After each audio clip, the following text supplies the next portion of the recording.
Hello, welcome to Why Not Both. My name is Pam Schaefer, and I'm a musician and therapist in Los Angeles. Why Not Both is all about how our multiple passions inform our identity, and this season we are brought to you by Under the Radar magazine and produced by Laura Studeris. If you like what you hear, please make sure to like us and subscribe to us on your favorite podcast platform and come spend time with us on social media.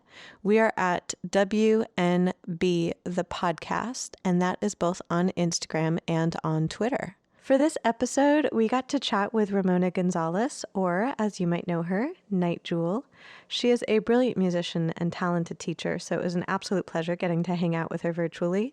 While you're enjoying this week's episode, she kindly requests that you check out the Coalition for Humane Immigration Rights. It is linked in the description of this podcast, so you can go and support and read all about it. I hope you enjoy our interview. So, thank you for having me. Welcome to Why Not Both, Ramona. Thank you for joining us. This is extremely odd circumstance. Indeed. It's so funny because usually I start interviews by asking people what they do, but that's such like an unusual question at this current time. Well, it's unusual for me anyway, because I feel like what I did for so long was work in an industry that was very like ethereal, that is like the music industry, the arts industry, as a freelance artist, right? And I still feel, no matter what I do, that I'm an artist at base, but jobs were always a confusing arena, like being paid and financing one's life. Now, in the past 2 years, or year and a half rather, I've been in a very, very different situation, which is in the stability of academia. Right. So what I do right now, in this time when everything is so unstable, is just that. Like I'm an instructor and I'm a student, and I feel extremely fortunate for that to be the case right now. Yeah, like before we hit record, you were talking about something that I was like, oh my God, say just that. Where you were saying that like you actually were really relieved that you had your final exam. Yeah, I mean, like I said, March 10th was the last day that UCLA was open. I had meetings that day. The week after is finals week, and I'm doing a lot of like language immersion right now. So I have lots of like tests, language tests, and then following that, my exam to advance to my master's degree, and that I've been preparing for months. And I was actually really relieved that they decided to go through with that exam. Because initially it was supposed to be proctored at UCLA in person, and they were trying to figure out how they could proctor us. It's a timed exam. It's a 6-hour exam where you write 3 essays.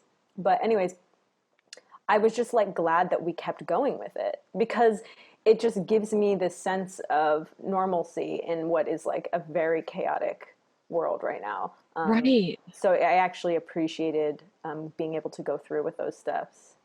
And I love that you said you were creating a sense of normalcy for your students too, now that we've like shifted to online learning and are using all these like new tools that you're like, but I wanted to at least make it okay for them. Well, it's interesting because, I think that all of us feel very like precarious and vulnerable right now, and emotional and worried and anxious.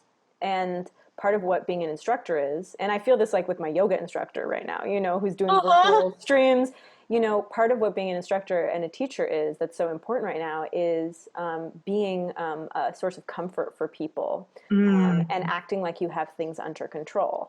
And that's exactly what I'm trying to do with my students, is I'm making them feel like everything is under control. I'm giving them feedback on their midterms. I'm sending them assignments. I'm telling them that the class is going to be held on Thursday and it's going to proceed as normal, know. But meanwhile, behind the scenes, I'm also looking to people for that exact source of comfort. Like my yoga teacher, I'm like, I need my 8 a.m. Saturday class. So it's weird to play these different roles right now. I was saying to a friend of mine that I feel like we're all playing like mental health hot potato, where we're like, okay, who's going to get the potato now? Who's going to be having the breakdown? Who's going to be doing the support? Absolutely. I feel that 100%. And it's such a strange time to be an artist as well. Like, I'm not sure what your reaction to this messaging in the media was, but so many people were like, what a great time to start writing. And though I actually have been writing It's not like I've actually been writing, I would say, more than usual, because there's a patina of anxiety that actually has, I would say, stopped me from being necessarily more productive. Yeah, I mean, I think that it's a bit odd to demand that artists, or not demand, but suggest that artists who in this very time have lost a huge sense of financial security would be inspired to create. I think that's very, Yeah. very strange, and it speaks to the public's lack of understanding of what it means to be an artist. Like, they think that we're just like out here eating garbage, writing masterpieces. It's like, no, like we need like a stable environment for that to happen. I'm lucky because I have that stability through my academic career, and part of what I do in my career in academia is creative because I'm in musicology. So I do write about my own processes and musings about like what it means to be a vocalist and a singer. So I'm incorporating my creative sort of self into my scholarly self, where I'm trying to make that incorporation happen. So like I already have that sort of here for me, and I'm in a stable situation. But I do think it's presumptuous of people to think that masterpieces should be written at this time. I mean, of course, that's like the grand narrative of like, you know, like I saw this medievalist musicologist post this thing about how Guillaume de Machaut, you know, went into hiding during the plague and wrote like a bazillion, you know, pieces, and then came out 20 years later or whatever. Right. So yes, that does happen. That does happen sometimes, according to the legend. Right. But you know, not everybody. He was also patroned by a freaking church, and he could just go into his little, you know, vestibule or whatever, and like sit there, paid. So yeah, it's like, no, artists might not be able to make anything right now because guess what? Artists need support. We can't just like spew out all this goodness for you to listen to without having some support. And I think what's great is that Bandcamp realized that. Yes. And that was a really wonderful gesture.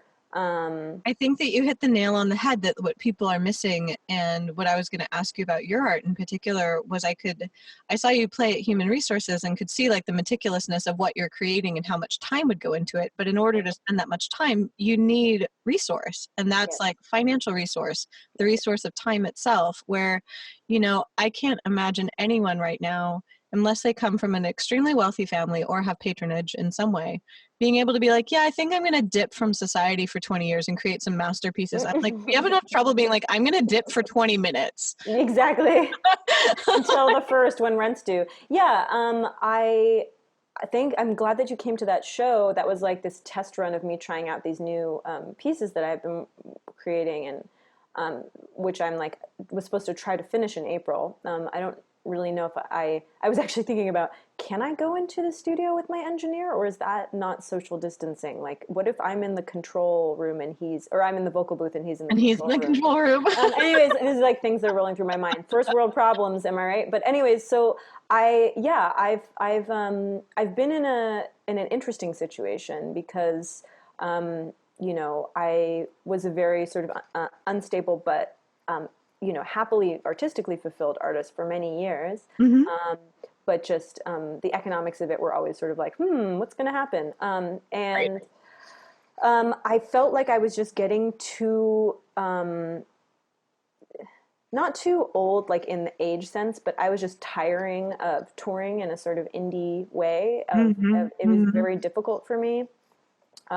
Just I'm like kind of a sensitive person, and like, you know, we get really tired and sick, and so I was thinking of, and also not only that, like that aside, I'm just like really into scholarship and reading and writing, and so I've always wanted to return to academia. I created those songs that you heard over like a course of like probably I started in early 2018. Oh, cool. When I was more sort of trying to figure out how to get back to sort of more like experimental, exploratory sense of writing. You know, using sequencers and exploring more like electronic music, instrumental electronic music. Right. Anyways, I was able to let's say polish those pieces that were made in a sort of like spurt of a 6-month period during my time when I finally entered back into UCLA. So Gotcha. it's true that UCLA, when I got into the program, I only applied to one program. So I was in Europe in 2017 on tour for like 6 weeks or something in this van. Really, it's just like I was so uncomfortable, so cold. Just like I'm just like, what am I freaking doing? You know, like I love the music that I'm playing, but I'm so exhausted. Like I'm not 22 anymore. You know what I mean? What is happening? Like, why am I going around to like these weird towns singing in a cat suit? Like I'm exhausted. You know what I mean? And so I was like, all right, and I had thought about this program for a while. And so I just wrote all my entrance essays on tour. And I applied to this one program, and I applied to this one program and this one fellowship.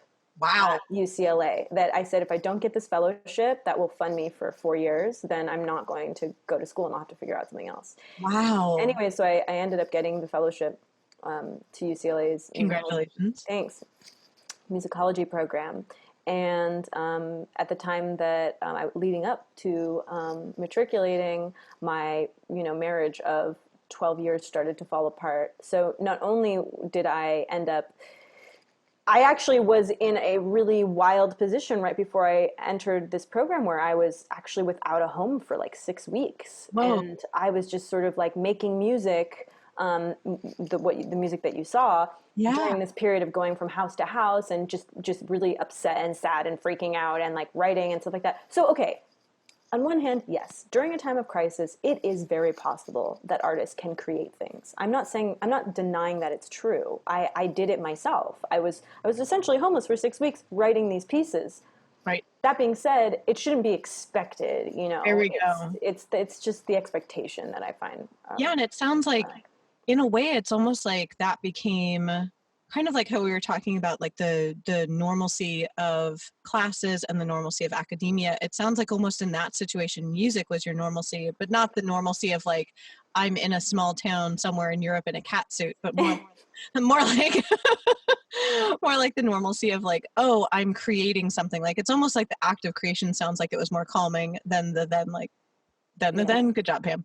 Then the touring portion of it or the promotion portion of it, it sounds like the actual creation itself was what was important. Yeah, that's totally right. I've always used music as a form of stabilizing myself and escaping whatever sort of chaos or dysfunction is around me ever since I was really young.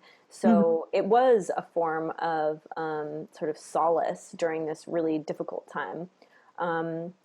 A crisis on this scale, on this global scale, that really puts into question existential questions about humanity, about power and control over man, over nature, of our ability to even have a say in our future. Those are questions that are so much larger than a breakup. You know what I mean? Like it's like a breakup is really tough. I'm not going to say that it wasn't tough. I was dying, okay? But I knew that I would be fine. I knew that I would find a place to live eventually, that my friends were here, that I'd be sad, but I'd get over it. Right. This is different. We don't know, there's no precedent for this for us personally. Maybe in history there has been. There's so much unknown that it's harder to imagine creativity being an outlet for me at this very moment in time. I know I can see it coming that I could work, but existential questions are a little bit more difficult to remedy with just music, Yeah, and it's strange because to me it speaks to people wanting that sense of comfort that comes from the arts. Like I know that I've, for instance, been interviewing. I've had more requests for interviews, and I've been interviewing more people in the last 2 weeks than I've been doing the entire year that the podcast existed. Wow. Yeah. And so there's been a higher demand for people that want to share their stories. And there's also been higher listenership of people who want to hear people's stories. Wow. And so, yeah, that's been kind of fascinating. Like, low key, I started this because I, much like you, kind of have a foot in each world, like in the music world and then in the world of doing therapy. And I'd been in my own master's program and then internship and things like that. And it felt very strange for me sometimes to talk to people about both of those spheres because they're like, you do what and what? So I started this podcast on like kind of a lark to be like, there must be other people who are in multiple fields. And I discovered that in fact, just about everybody is, and everyone's coming out of the woodwork to talk about it now. And I'm like, what is it about now that sparked this in people? And I think you nailed it when you said it has to do with that feeling of like, well, we haven't been put in this existential kind of place before. And it has been kind of a cultural, like socio-political tipping point anyway, leading up to this over the last several years globally. That it's like, oh, what about like global socioeconomic instability now with a pandemic? Like, what's that going to precipitate? And no one knows. Well, also, I think an important part with not wanting to expose multiple sides of oneself, in at least in the arts, is to uphold this myth of authenticity, but myth of power, and myth of celebrity also. Myths are really important when you want to create and sort of instantiate like hegemony.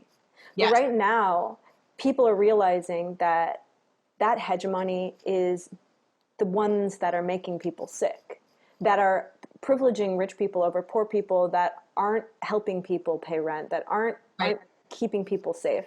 And I think that desire for this mythos with each artist is starting to break down, as its importance is starting to break down, and being real about who you are is slowly coming out into the ether as being this thing that we might value, and not real in the fake sense, like real as in like woke, or real as in like not that there's anything wrong with being woke, but you know, false realism, where like performative realness, where, you know, you write a tweet and you think that you've saved the world. You know, I'm talking about people really exposing the cracks of their persona, and so I like, I'm pleased to see that. And I imagine that that's what is allowing people to be okay with saying, you know, I'm not just an artist. I'm sorry.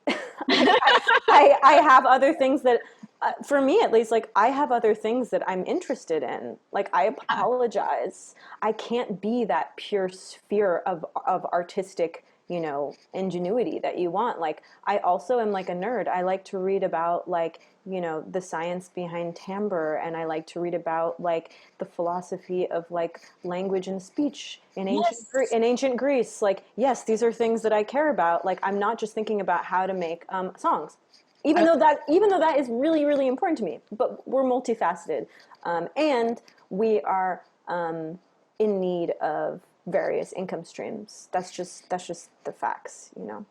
I like what you said about like both the mythology of the artist, because I think that influences how people express themselves artistically, particularly on social media. I was thinking about like the change that, I don't know if you've witnessed this on your streams, but the change I've seen in people presenting themselves on social media, including artists, because for a long time, I'd say a long time, we've only had social media for not a long time. In the grand scheme of things. But kind of the norm was to create essentially this persona that tied like 3 to 5 traits that were understandable as an artist into a package, so that you could then message to other people, this is who I am. If you're into these 3 to 5 things, you're going to like who I am, and that's going to be the culture of my artist sphere. And now it's like, people are all over the place. And I much prefer that. I want to see, like, I don't just want to see 3 to 5 things that happen to be tied to you. Like, if your artist persona is all about like, I like high fashion and weed and sustainability, and those are the things that's what I like, and that's it. Yeah, I guess that gets into the idea of branding, and branding being really important for certain artists, and brands have to be simple and digestible. Right. And I think that maybe that just feels really just vacuous at the moment.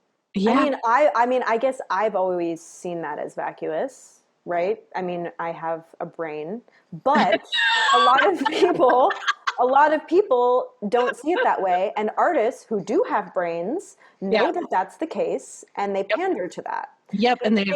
But I think that like maybe they're feeling like, I don't even know if I can uphold these brands anymore during this time. It's just it's this crisis is too big, in the sense that it makes any sort of simplistic, like conceptual framework for who I am seem petty and pointless, you Yep. know? Yep. So I think, yeah, what's interesting is that ever since I started making music, I have never been able to do the branding thing, ever.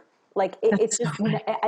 it's because I was like one of those kids in like second grade or third grade or whatever when you learn like how to graph things, where I Mm-hmm. was like, I don't understand why you connect point A and point B in a straight line. Like, why can't you make like squiggles? Why can't you put a spiral in between? My teacher's like, shut up. You're like, You know why what I mean? So this? it's like, this is like me thinking every day, like, but I'm not a brand though. I'm a person. That And like person. labels are like, but you know, you see, and I'm like, but I don't get it. Why do I have to put point A and point B together in a straight line? I can't do that. So that's, I mean, basically now that's why, now you know why I'm in academia. This is where I get, that's my playground. Oh my God, that's so funny. I was like, that makes total sense. My first grade teacher apparently wrote on a progress report of mine. My mom still quotes this, which is why I know this offhand. Is that apparently I was described as being very quiet, but knows the answer if you call on me. But interestingly, she said she has a lot of pictures in her mind because Ooh. whenever we'd be assigned to draw something or like, all those craft projects, apparently none of my pictures looked like my other pictures. Wow. And she was just like, well, that's unusual. That's so cool. And I was like, thanks. Yeah. And like, I guess it's not like I was sitting there as like a 6-year-old being like, I must innovate. I was just being a 6-year-old. It's interesting because, well, I'm reading this very incredible book right now called More Than One Voice by this philosopher named Adriana Cavarero. And she Ooh. talks about how we think about words as being connected to, well, this is also like a Peircean, like Saussurean concept, but, Mhm. signifier and signified. That there's one sort of linguistic word that can connect to multiple instantiations of the same thing. So the word dog can apply to all these different dogs out there, like greyhounds and German shepherds and chihuahuas and everything. And there's this philosopher talks about how there could be a person who could see every single one of those creatures as completely unique and wouldn't be able to understand how we could tie this one word to all these different things. Like, it would almost be as if you called my hard drive in front of me a dog, and then my water bottle a dog, and then my lamp a dog. Like, these things are all just too different to really make them all equal. And Right. that's what language does, is it equalizes everything. But Ah, pictures don't, drawings don't, paintings don't. Everything that you make artistically is its own like unique object, right. that can't be necessarily replicated in the same sense. So I think that you were onto something. That's fascinating. Because, yeah, when you were talking about people's frustration with your either inability or refusal to brand your art, when I was thinking about that, like when I was thinking about your show that I saw, because I had heard of you before, your name really appealed to me because, well, I like shiny things and have insomnia. So I was like, cool, There we're you on go. board with this. But I like that your art couldn't necessarily be schematized in a certain way. And when I was watching your show and like chilling on the floor, I was thinking about that of like, how would I describe this to someone else? And I was like, oh, it's kind of like an experiential sound bath with also really cool visuals. And I like her voice a lot, but like, there was no one thing that I was just like, oh, this captures the thing. Right. And that's one of the reasons why I enjoyed it so much, is that like, I realized I was just like, oh, I'm just really into this experience. And I'm happy to be here and I'm happy to witness this and I'm happy to be part of it. Yeah. I think I tell my students that they should always conceptualize something in terms of genre, if they want to make a project. And I do that. I think of genres. Because genres are ways to signify to the listener where you are in history, Mhm. and just like what you're trying to say in reference to all different other kinds of different music. And I definitely keep that in mind when I'm making albums. Like, my last album was very much like, a slice of different genre worlds, whether it was like the more groove-based music of like Maxwell with like, Mhm. kind of Janet Jackson style vocals, and then, different kinds of more like early 80s electronic UK experimentalisms, like all these things kind of like Mhm. drawn together in different songs. those kinds of like genre experiments that I do with each album, which are very like intentional and thought through, is not exactly the same thing as branding. It's Right. it's a little different for me. And I know that a lot of people think about branding in terms of genre. Also, they're like, I'm gonna make this hip hop country song a number one, right? Um, but and that's great. But the way that it like changes from an artistic genre collage into a brand is really just like an artist's intention, and Yeah. that's so hard to pin down. And so I try not to judge whether someone is definitely doing something insidious with their kinds of branding, because sometimes it can just be something kind of clever, you Right. know. It's really just a feeling that I get from artists, and I don't know how Yeah. to quantify that feeling exactly.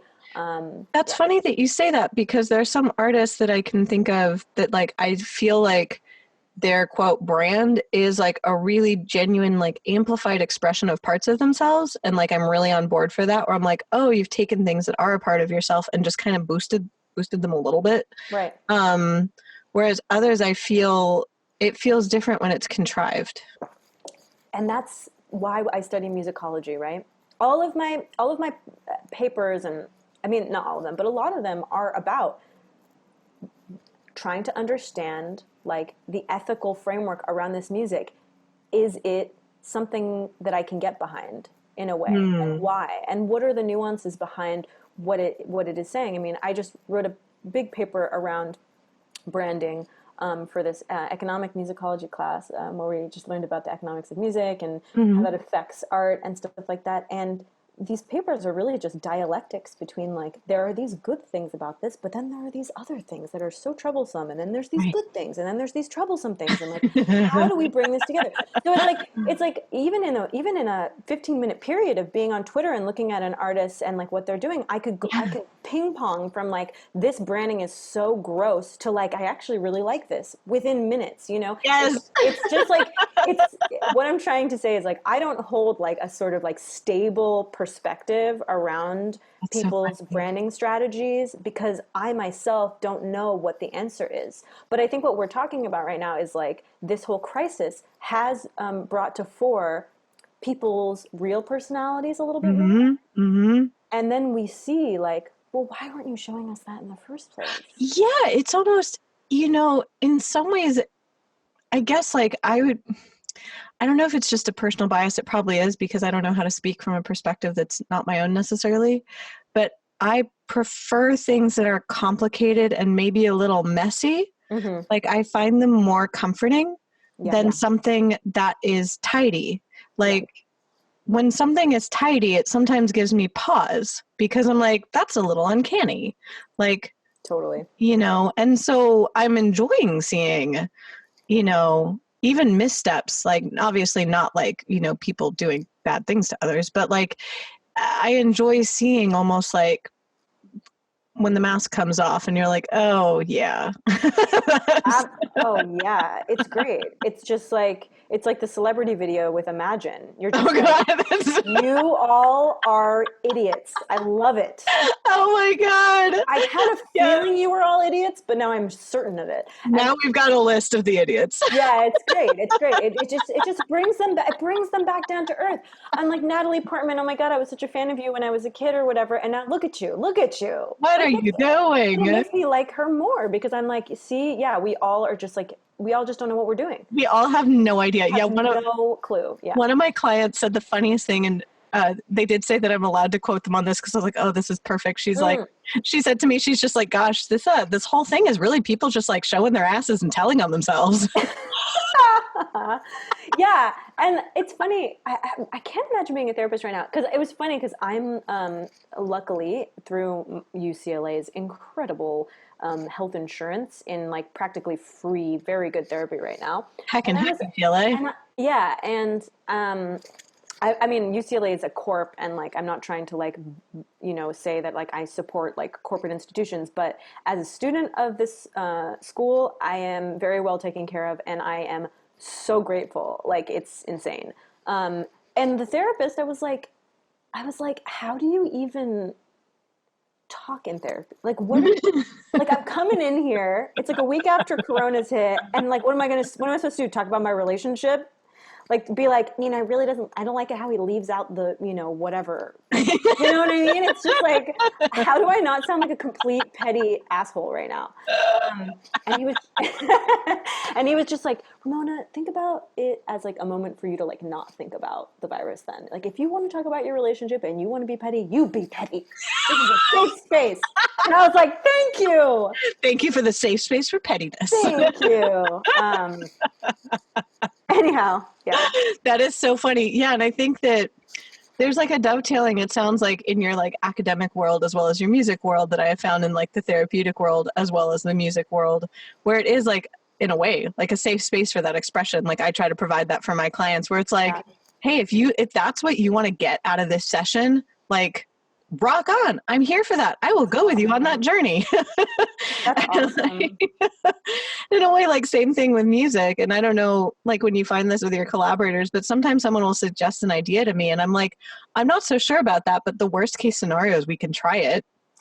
Right. I mean, right now it's funny because right before everything hit, I was working on this dance like single basically with these two guys that I did I went on tour with this guy, Ryan Hemsworth, like a DJ tour, because I DJ also, and his friend Charlie Yen, who does a project called Giraffage, and we just got along so well, and we had the fun, like most fun, just DJing back to back, and we always said like, let's do some tracks together, and so like a couple months ago or something, we started working on some stuff, like just really straight up, like fun, like housey, like, diva type of stuff, kind of like the stuff I did with Night Funk, but not so boogie, like more straight up the middle. Anyways, and I'm like working on it, and then this whole thing hits, and I'm like supposed to do the vocals for it, and for a moment I had a pause, and I was like, is this the right kind of music to be like coming out right now? This like super fun music?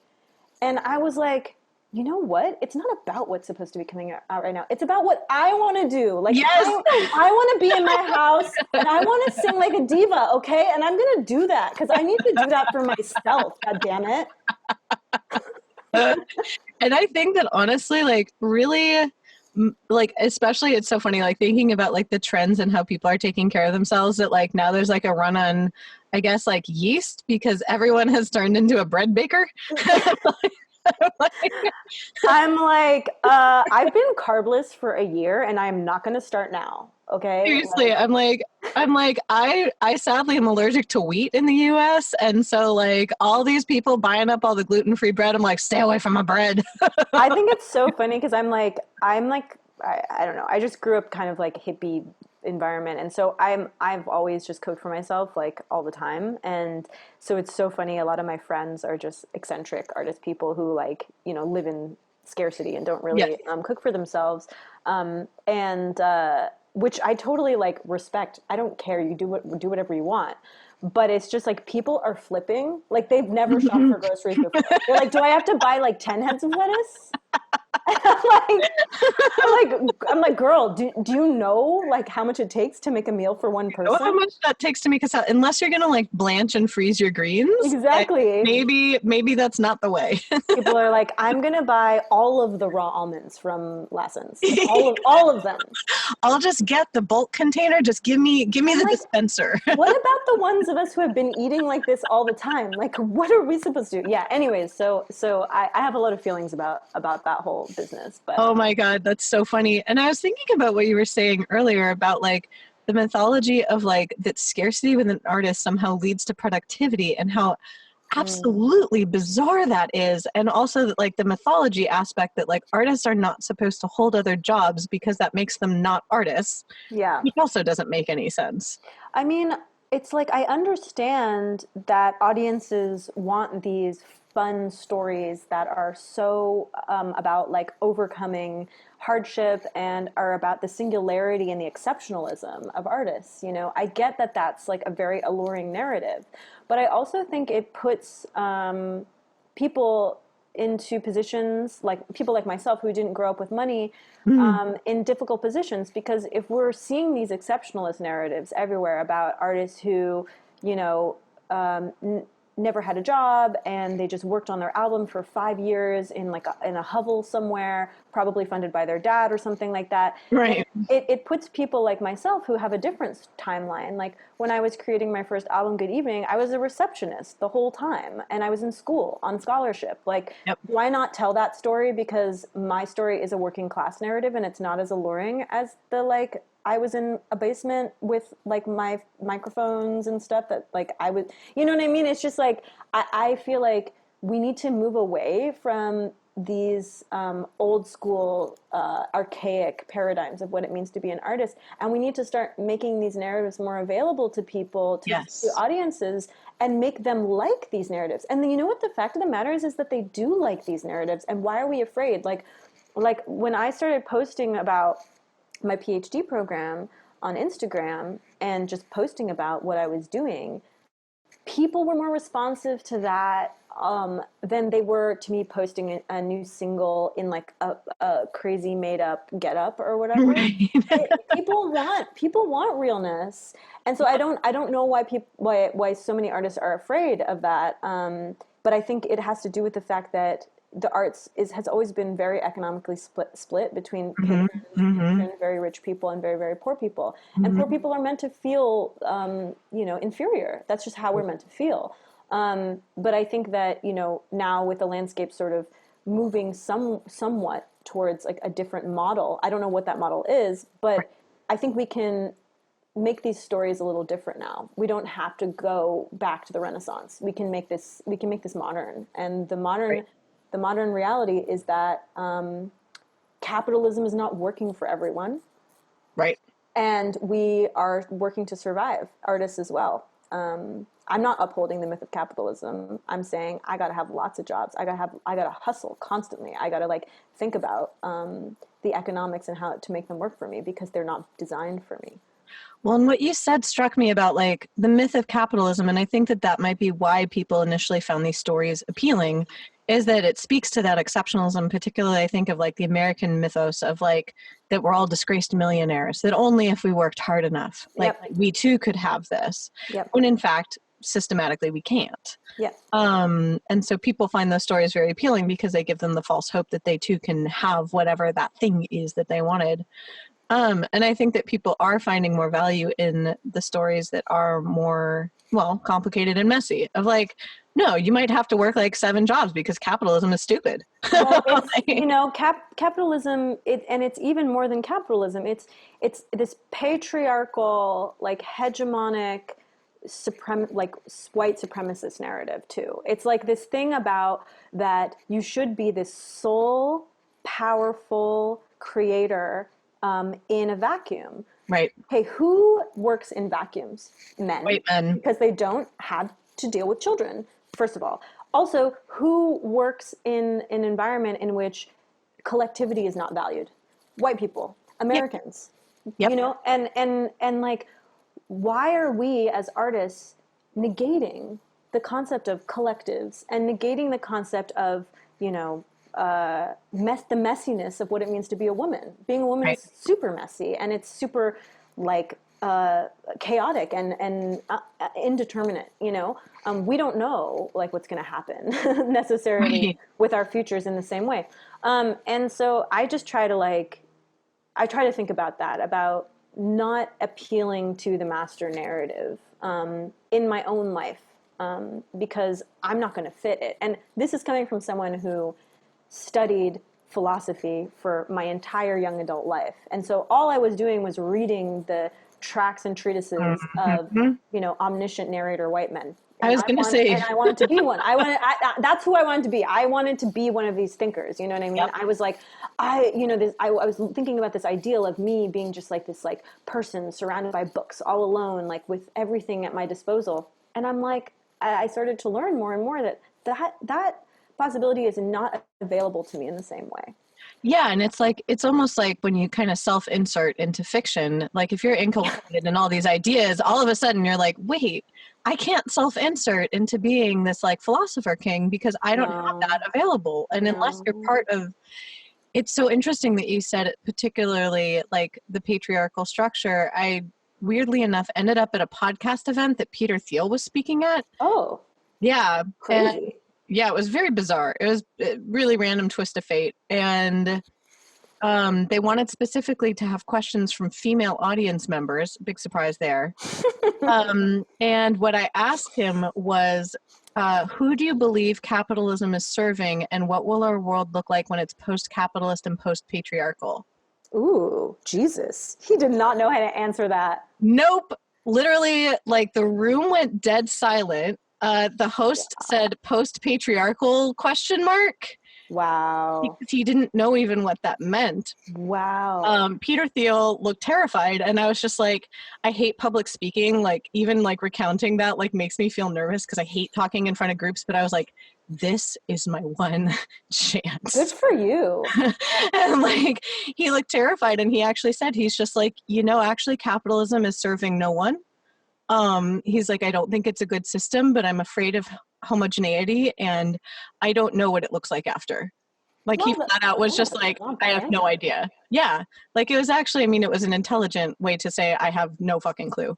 And also express his fears and why he engages in extreme capitalism. I would like to counter that statement, though, because I do know who capitalism is serving. Him. Yeah, I was So like, it's that's him. a little weird response. But I think it was it's fair, but a little bit covering up. I was going to say, hand. I think in some ways, like, he was covering his hand that obviously it benefits him. And the question was framed in a way that would point out why it doesn't benefit him. Right. Because in a way, like, it separates him from people and removes his humanity. And that's, bad. Well, it is kind of a philosopher king answer, right? Because you can sit there and you can say, I believe this system is incorrect, and I'm going to tell you all the reasons why. But I'm not going to act on those reasons because I will explain them, and I will continue to sit in my castle. Thank you very much. I'm scared. It's like, okay. That's really interesting. Yeah, I mean, I am, very much inculcated in a safe system of academia. And I don't purport to be doing anything necessarily, active to combat capital interests. Exactly. But I do feel like for a long time as a musician, aside from sharing my music with people and touching, their lives in emotional ways, I didn't really feel like I was doing my part to contribute to like societal betterment in like any serious way. And now with teaching, which I didn't know if I was going to take to, I was like worried about it because I can be a little bit like brash sometimes, but I got this job at Occidental College teaching as a professor of songwriting, and I'm going to teach music business there next year. I also teach music production at UCLA over the summers. And I found myself very much in a position where I could give back something, finally. And what I was giving back was I was paying very close attention to the students in the class who have less opportunity to have facility with particular techniques around songwriting and the technologies to make music. And the reason why they have less opportunity are their economic reasons due to capitalism, but there are also cultural reasons that trickle down of people from, people of color not having access to certain things just due to the effects of capitalism upon like stratification of culture, but also with women as well. And so just women as in terms of like the patriarchal system influencing them to think that they can't be technicians. So I start my classes very much from the perspective of like, these are people that I need to pay particular attention to. And and I need you to pay particular attention to the fact that you need to work harder to get up to this level because you're not taught that you can do these things, but you can. You can absolutely do these things. And I design all my syllabi to be very diverse and like covering a lot of different areas. And like, especially in my songwriting syllabus, I feature a lot of female artists and women of color because I'm just like, I know that the guy teaching this before was just teaching some bullshit about music history. Like, I am certain, you know what I mean? And I try to show them, like, women are technicians, they're songwriters, they're producers. Like, look at this, you know, and look at the history of music. Is the history of popular American music is built on Black music. That's the history of music. Like, you know what I mean? Like, I'm just like, this from day one. I'm like, this is the situation. Understand the situation, and that's the point that we're working from. No matter if it's in a technology class or it's in a songwriting class or a business class, it's like, and so this is my opportunity in all of those years of music where I felt like I'm just a selfish musician. I know that I'm giving people music, and that's really nice. It's very nice for them, but I need to do more. I just always felt that way, and I finally like have that opportunity. It's a good feeling. Well, and I love that you get to do that by teaching and also by leading by example, like by actually producing this work, because I'm like, I wish that you had been my teacher. Yeah. I talk to them about my career all the time and my work. I'm like, you know, I'm real with them. And like, and the having, you know, even seeing in an academic setting and also being represented in the media, like there are artists I think about, like, I was thinking about, like, I just looked over at my poster of Bjork that's in my room. I'm like, my patron saint.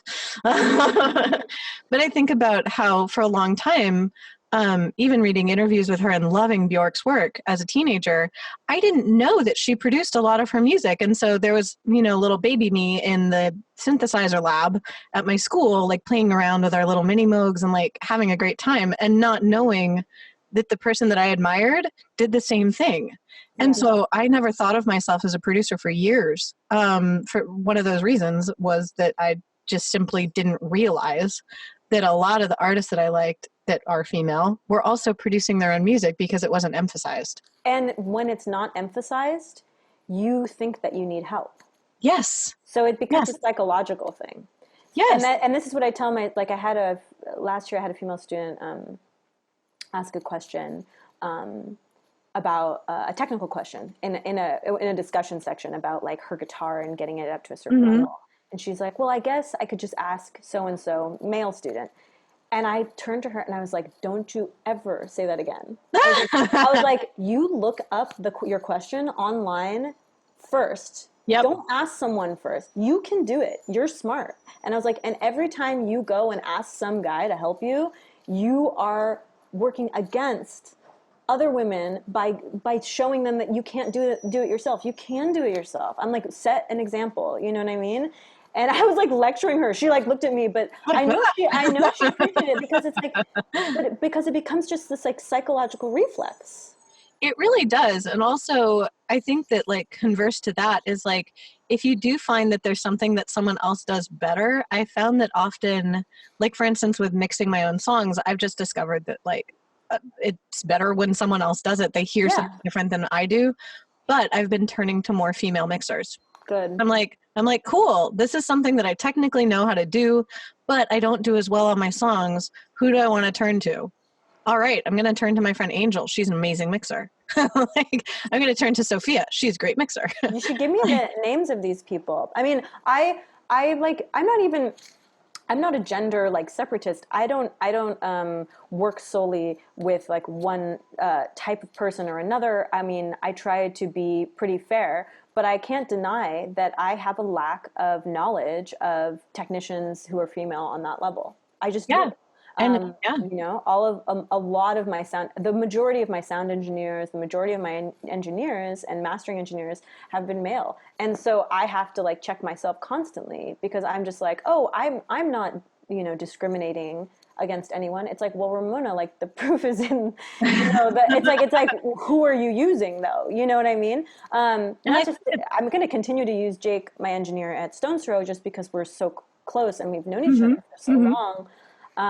But I myself need to be more aware of the landscape and like who's available, and recommend those people to my students. Yeah, and that's exactly what you just said about availability. I think because in some ways, because of what we were talking about that feeling of like you can't do it or you have to ask someone else, it's almost like a self-selecting system where there actually are probably more available sound engineers who are male because it's self-selected. Because Right. yeah, and so like in a way, it's not to be a gender separatist, but to look for people who are either non-binary or female. It takes more effort because there are fewer of them because of exactly what we're talking about, that it's not a system that fosters capability. It's a self-perpetuating Yeah. cycle. Yeah.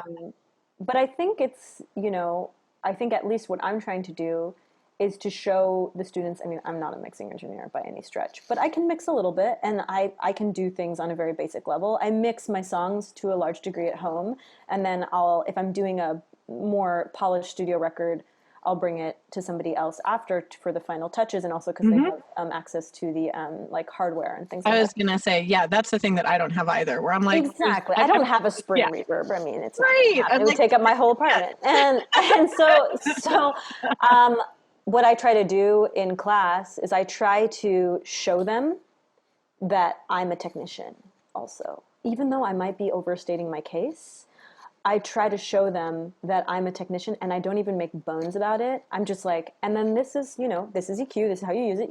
I don't try to say like, look at me, I can do this. I'm just like, this is normal. This is the new normal. Women know what they're doing. You know what I mean?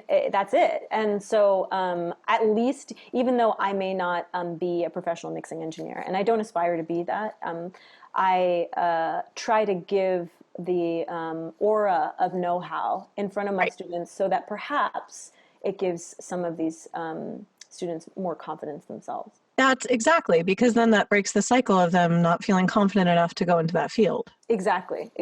They're like, oh, look, there's a model. Exactly. Even though I'm not a model, but still, it's okay. It's okay. You're like, it's okay. I play one on the internet. Exactly. I play one in the classroom with my glasses, and I'm like, here we go, doodle doot. And they're like, explain compression, and I'm like, okay, look away. Look away. Asked me one time, I'm like, it smushes sound so that it sounds better. And they're like, okay, I guess that's good enough. And I was I can explain it now, but the first time I did it, because it's such an abstract idea, the very first time I did it, I started dissociating in the class. I was just like, imagine someone being like, what does this plugin do? And you're like, excuse me, I'm on another planet, right? Yeah, I was just like, it's like, and then like everything started to get really like fuzzy, and I was just like, let me use the bathroom. Oh no. That is so funny. In regards to, I was actually really curious about the visuals that you do. Like, do you collaborate with another artist for that, or do you create the visuals as well? So the visuals that you saw at Human Resources were done by a close friend of mine named Tammy Wynn. So she has been doing my photography and a lot of my like visuals, and I've been going to her a lot for other artists that I put out on my label. And then she also she does photography. Like she did the Anna Roxanne cover, album cover recently. She just did my press photos that I just put up online. So yeah, she works with a lot of different people. She did some photos of Julia Holter. Anyways, she is like a 3D like animator, also is just like kind of jack of all trades, and she's a great photographer. And she's younger. And I like working with her because she's way just more aware of like what's cool than I am. But she has really good taste. But she has really good taste. She just is like plugged in, you know what I mean? And she just knows what's up. She does a lot of work for her partner Harriet Brown. He's an artist here in LA, and I remember just getting to know them because he opened up for me on tour, and I just remember being like, God, his all his press photos, like his look, just like his fashion and his style, and she's like, yeah, that's me. And I'm like, okay, cool, yeah, you know what's up. But so yeah, that show that I put on our Human Resources was like it was an art show initially. I just was getting artist friends together to put their stuff up, and then like kind of sneaking in my music performance there. So she had just kind of thought of that particular visual environment kind of secondary to the installation she did. That's so cool. but she just has great ideas for stage looks and things like that. I worked with another woman named Stephanie Franchotti for my last tour in 2017. She was in that. She did that band called Sleepover back in the day, and so she did visuals for me. That was also 3D animation for like my whole touring season that year. Wow. And she makes really cool, sort of more like bubblegummy, like looking stuff. And we did a collaboration show in New York too, where she just like did some mapped projections. So yeah, I worked with a lot. I have a lot of talented women that I work with in that regard. That's really cool. Cause yeah, I loved kind of like the marriage of the sound with the art, because that's, to me, I love like a multi-sensory experience. Same. I mean, Nite Jewel started as sound installations and visual installations like that. That's when I first started creating these experiments. So I'm always trying to think about like, different vectors of like stimulation for my shows, for sure. Yeah. And do you find, I was thinking like time-wise, I was just like, now that you are like firmly rooted in academia, do you find that you have less time to actually put together those kinds of shows? Or is that something that's like on hold for now that you want to do later? Or like, how do you juggle that basically? I mean, the human resources show was like a trial run for thinking about how I could do this live show for this new record alone. I know how I could do it with others, but I was trying to think about if I could do it alone, what would it look like as I was finishing up certain aspects of the album. I still have like about like 5% left of mixing and mastering and stuff like that. Which hopefully I'll be able to get to now in April that my master's exams are done. Heck yeah. But I really want to make my live shows possible as like a multi-sensory experience where I'm really with myself, working with my different technological tools and doing exploratory things in the moment that are a little bit more improvisatory. I mean, the songs are formulated, but there's some wiggle room. And I would see these live shows definitely as an opportunity for me to be outside of like the necessarily like the dance club environment that I was a part of for a long time. I wasn't as much in a club environment for Nite Jewel as like, say, like some people who DJ, like, like in Nguzu or anything like that. But it's like I was sort of like in this disco genre. And right now with this new album, I'm really trying to think about it being electronic music, but that it could be consumed in a variety of different ways. Like you could be seated, you could be standing, you could be just taking it in as art, you could be taking it in as a rhythm, and maybe being less of like a diva and more of a technician singer. You know what I mean? That's interesting. That's so interesting you say that, because I remembered being struck by like obviously like seeing you live, that it was like you didn't have super much of like a persona, but I could sense that like you were there. But when I was experiencing it, for me, it felt like I was more engaged in kind of like the soundscape as well as the visual scape, that it's like I was not as concerned with you as a performer. Like you were there and that was cool. Yes. But I was more concerned with like the sensory experience that was going on in that experience. I want to be less of like a physical body and more of a voice for this next record, because I've really started to settle into the idea of like not being as objectified on stage.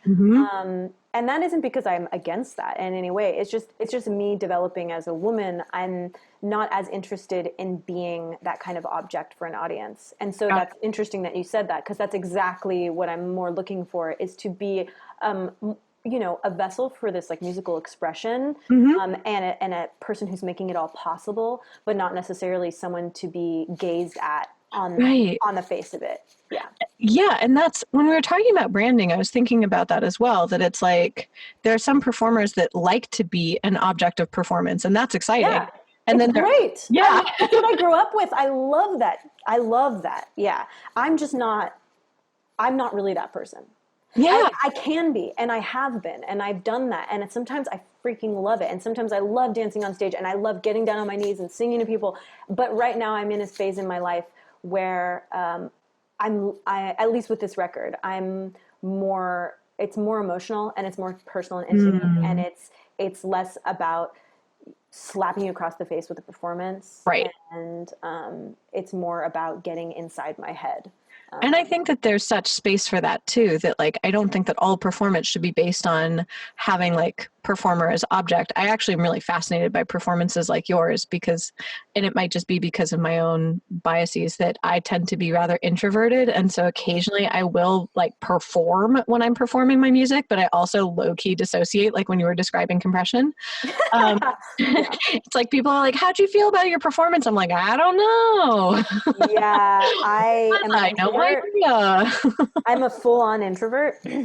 So you wouldn't know because I can be very extroverted, but like in person you wouldn't know. I'm saying if we were to just hang out. But I'm embracing my introvert for this new record a little bit more. But I'm also giving everything in terms of the recordings. They're very sparse. There's a cappella moments all over. Ooh. You can hear the words. You can, it's like there's emptiness where you can just see me almost like naked.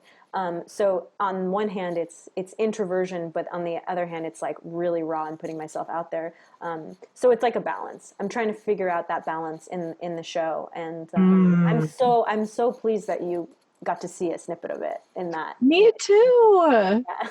I was just like, heck yeah, random stuff in LA. I was like, I'm trying to remember how I ended up on that show. And I think it was that I have the Facebook feed blocked on all of my devices because it's garbage and I don't feel good when I scroll through it.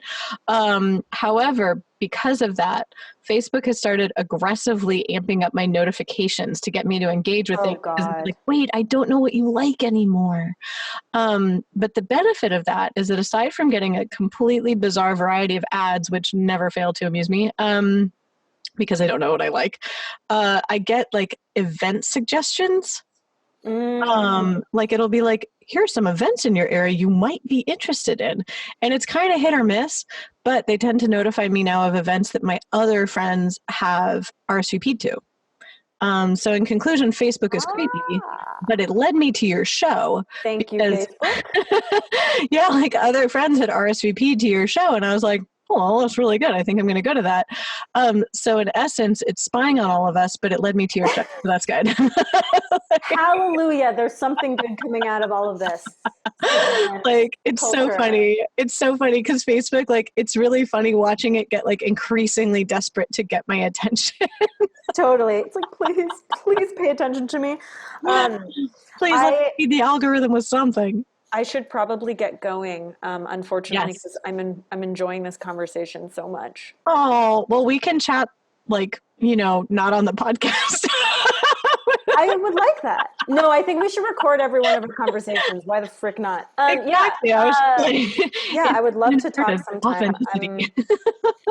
I've really had a nice time talking to you. Oh, I've had a wonderful time talking to you too. Oh, thank you for joining me. Thank you for having me. Thank you again for listening to this episode of Why Not Both? If you liked what you heard, please make sure to like us and subscribe to us on your preferred podcast platform. You can also come hang out with us on social media.